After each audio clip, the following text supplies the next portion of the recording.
Hallo alle zusammen! Habt ihr schon mal Ölrübsen gegessen? Das sind Blumen und Japaner essen sie oft im Frühling. Diese Woche habe ich sie im Supermarkt gefunden und heute zeige ich euch, wie man sie zubereiten kann.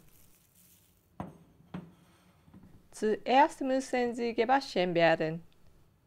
Danach schneide ich die Enden ab und halbiere sie. Eigentlich ist es egal, wie lang sie sind. Es hängt eher davon ab, wie groß euer Topf ist. Man kann sie auch nach dem Kochen schneiden.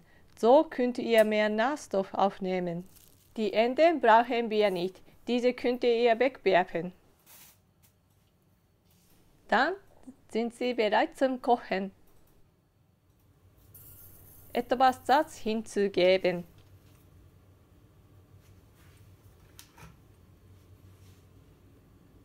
Ich fülle den Topf mit heißem Wasser.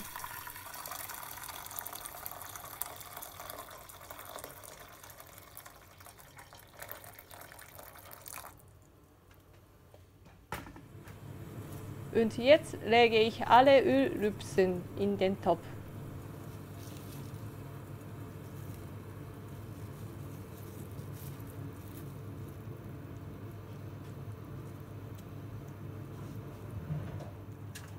Sie sollte etwa 1 bis 2 Minuten kochen.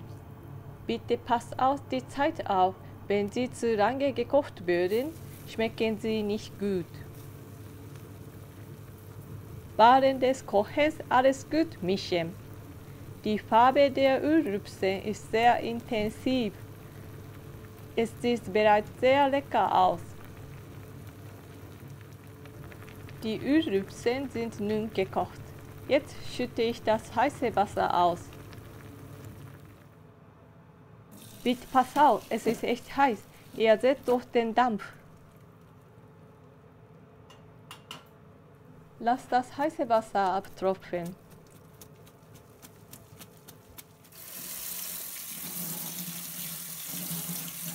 Mit kaltem Wasser könnt ihr die Ölrübsen abspülen und danach mit der Hand ausquetschen.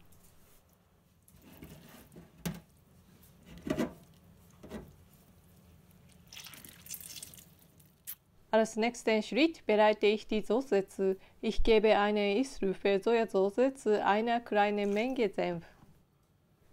Hinzu kommt noch ein Esslöffel Sake. Falls ihr keinen Sake habt, ist Weißenwein eine gute Alternative. Alles kurz mischen und fertig ist die Soße. Kleinere Senfklumpen sind kein Problem. Die Ölrübsen gleichmäßig in der Schale verteilen. Jetzt gebe ich die Soße hinzu. Und ich mische alles sehr gut, bis die Senfklumpen weg sind.